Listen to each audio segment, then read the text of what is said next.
So it's a wrong mindset to think that marriage is just physical, sex is just physical. No, your biggest sexual organ is your mind. Your biggest sexual organ is your mind. That takes me to the next point. Number 22 is not yet cheating if there is no sexual penetration. It's not yet cheating if there's no sexual penetration. No, sexual sin has nothing to do with penetration. Or let me say it this way, it doesn't start with penetration. When God talks about holiness, it first starts from your mind. So as Christians, we don't really talk about celibacy. That's not what we do. We talk about purity. Celibacy and purity are different. Some people talking about celibacy are very impure in their thoughts. They're very impure in their words. They've already committed a lot of atrocities.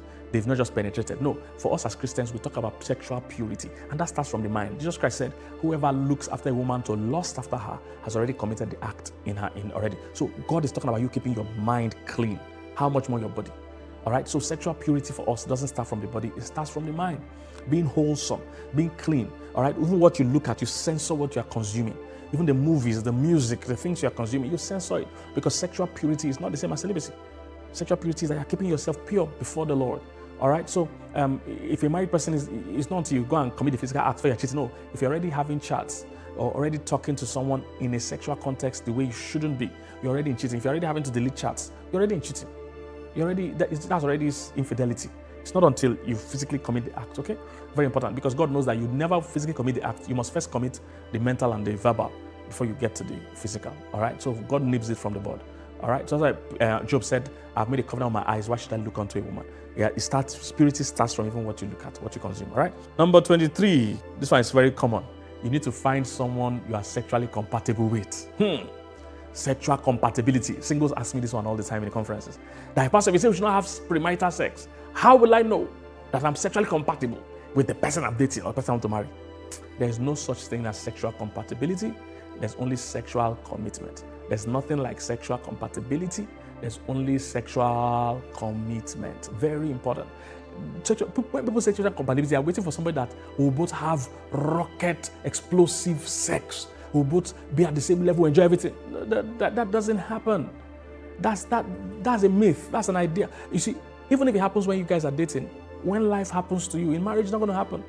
What are the chances that both of you are going to have the same sexual pleasure, the same sexual urge, the same sexual desire at the same time? When life happens, you guys have a job, you have rent, you have kids, you have things you're doing.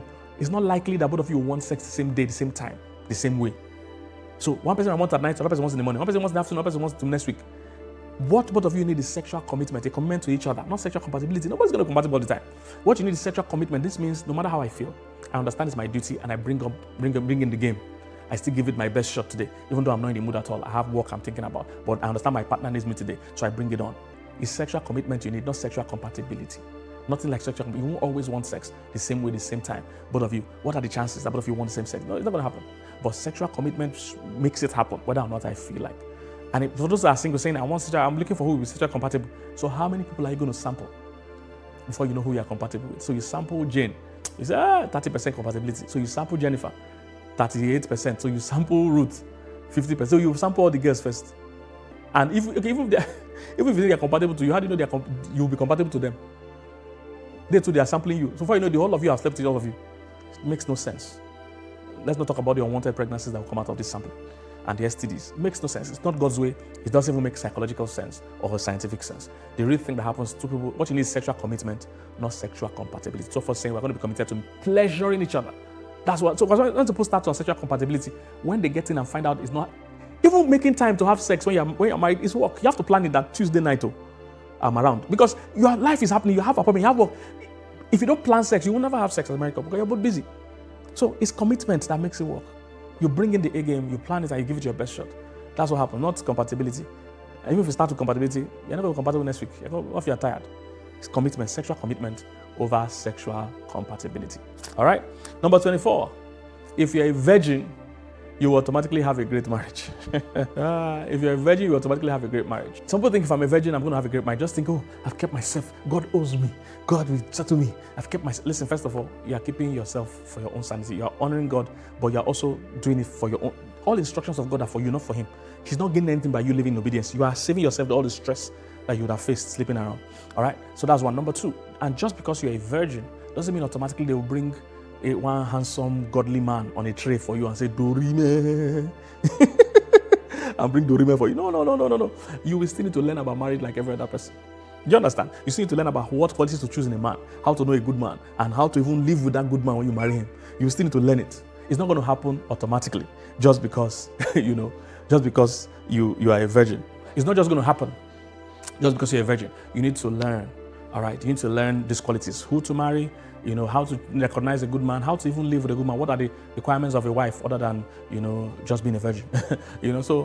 And this also applies to men, of course. You can't say I'm a virgin, so God will give me a good woman. It doesn't work like that. You need to learn all the other things associated with it, all right? So it's not automatic that you have a good marriage because you're a virgin. It's not automatic. You need to learn. I've seen many virgins marry wrong because they had this mindset that, whoever I marry, God will just bless me. No, you have to learn like all of us, all right? And get it right, okay? So number 25, last point of the 25 wrong mindsets is that sex is everything. That's number 25. There's some people that walk about thinking sex is the only thing in marriage. Hey, once I marry like this, all the books you're reading is on sex, all the videos are watching on sex. And say, once I marry, hey, once they blow. See, calm down.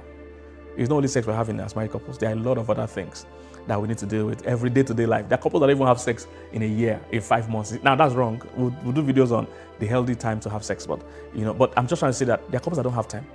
It's not just happening. It's not all sparks and explosion and bomb and fire as you think. No. Sometimes it's just dutiful sex. Sometimes it just seems routine and boring sex. All right. It's not all happening like that. So sex is not everything. There are a whole lot of other things going. We are paying bills. We are raising kids. We are making decisions. We are working. We are doing other. We're still serving God. All right. So there's a lot of other things about your life, not just sex. Don't get so consumed with sex. Especially now as a single person moving to marriage. People are so consumed. You're not reading anything, you're not thinking of anything, just sex. All you look at when you see human beings, their physical body, their bum, their bust, their everything, their shape. That's all you see. You don't even look at their mind, their spirits. You don't see anything else. You don't see their spiritual life. Look, they found out that the more spiritual somebody is, the more potential of the marriage lasting. Not their looks. Their looks, though the Bible says beauty, charm is deceitful, beauty is vain. This is what happens to you when you are too superficial and focus only on the outward. They say those things fade and they are vain. But the inward man, a woman that fears the Lord, she shall be praised. So don't make the mistake of just marrying somebody's bust size and bum size and shape and chest. There's more to a person. There's more to life than sex. There's more to a person than their body. All right? So there are more important things to focus in your life, not just sex. So don't be so consumed with sex. All right. Hope this has blessed you. 25